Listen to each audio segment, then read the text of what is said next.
Also, you mentioned, talking to your girlfriends from One Tree Hill. We've had Hillary Burton on our show before, and we kind of touched on that with the, obsessed with her. yeah. I cried after the cried after the interview. I was like, she was so amazing. Yeah, No, so she's amazing. the best. And we kind of touched on that same thing that you brought up. But I did want to say that I feel like Brooke, as the seasons went on, was really empowering to look up to, because she did kind of build her own empire. She really became her own woman. She didn't let anybody step on her.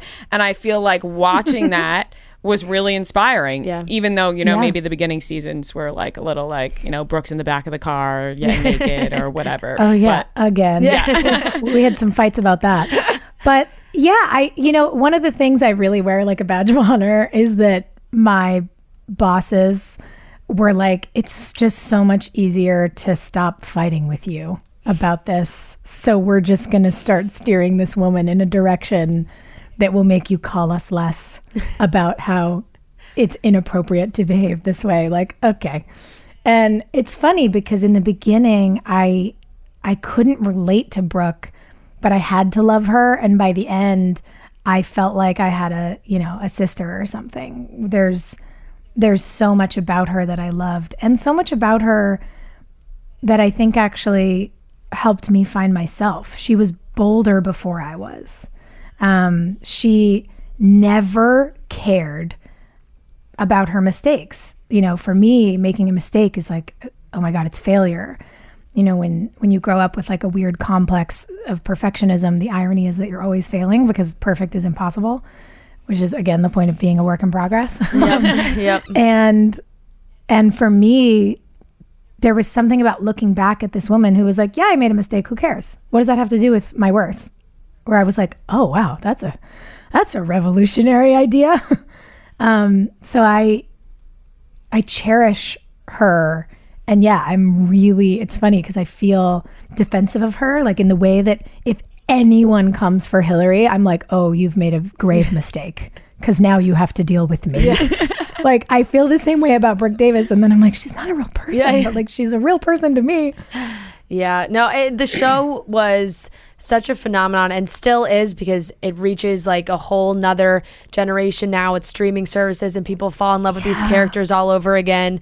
Rhea and I have watched One Tree Hill start to finish more times than we like to admit to, but it's interesting now looking back and seeing how the ladies on the show were portrayed like in the media in like 2004, 2005, 2006, and how much that has changed. But also I can't help but think like how crazy it would have been for you guys too if social media was around then. Like, how do you think you guys would have handled social media at that age? Would it have been a disaster? I am so glad that we didn't have to deal with that nonsense. I worry so much about kids. And look, we were in our early 20s playing high school kids, but we didn't know anything. We were babies. Yeah. I mean, I was on FaceTime with Hillary and Joy yesterday, and we were just talking about some of the things that are so crazy because, we talk about our lives and we giggle and we talk shit, and then inevitably we always have some aha moment about before. We were just all sort of sharing these thoughts we'd had.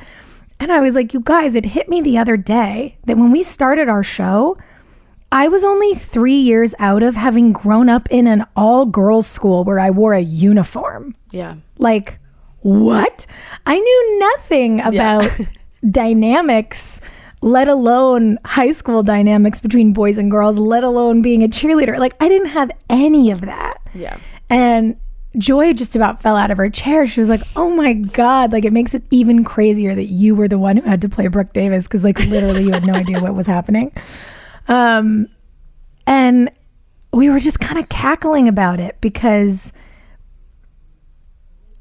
we felt like little kids. And when we look back now, we realize how young we were and how naive we were, and how unfortunately we didn't get to grow up on a set where people wanted to answer our questions or help us navigate any of the madness of the early aughts. And it was madness, and it was actually like kind of scary and intimidating and confusing.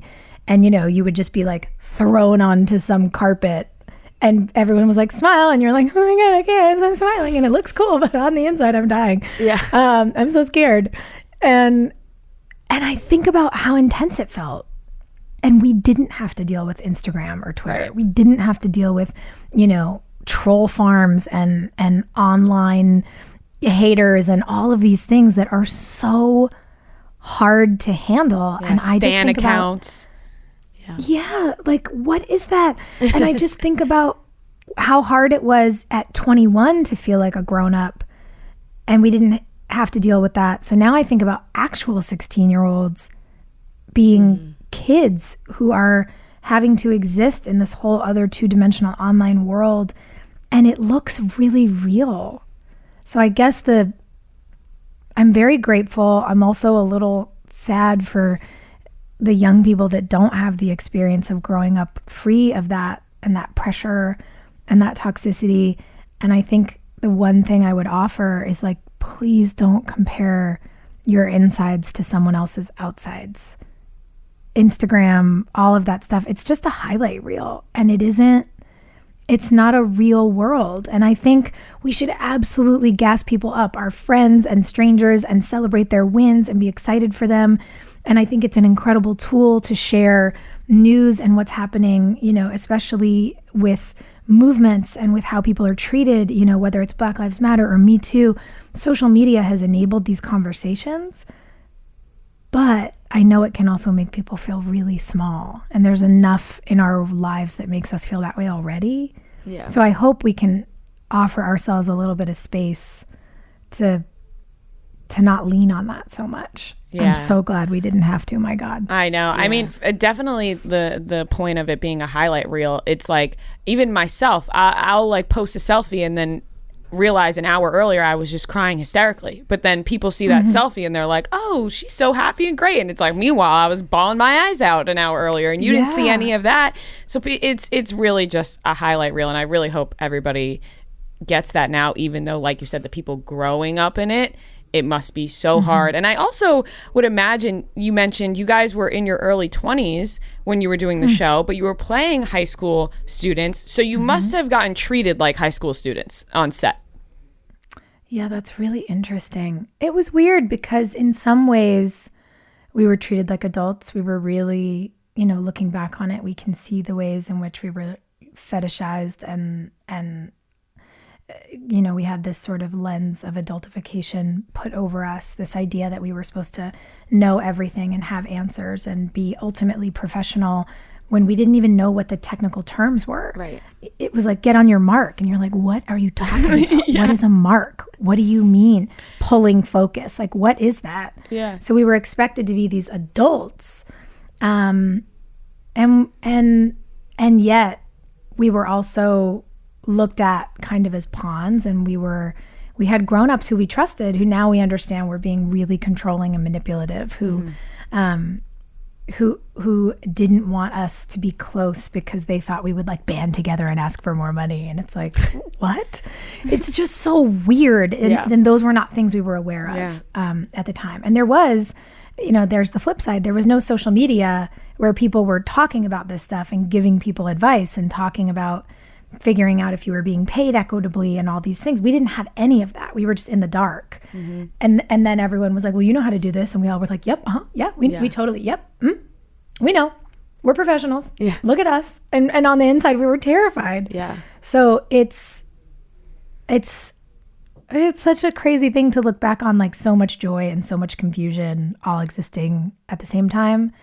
And I think that's why when I can fast forward into this position today, you know, having gone and spent the last couple of years making films and making television that I really care about and feel passionately about, and making sure that my sets, you know, as a number one, as a producer, as a coworker who shows up for my friends who are number ones, who are producing badass shit, like False Positive, I want my sets to be really, yes, professional.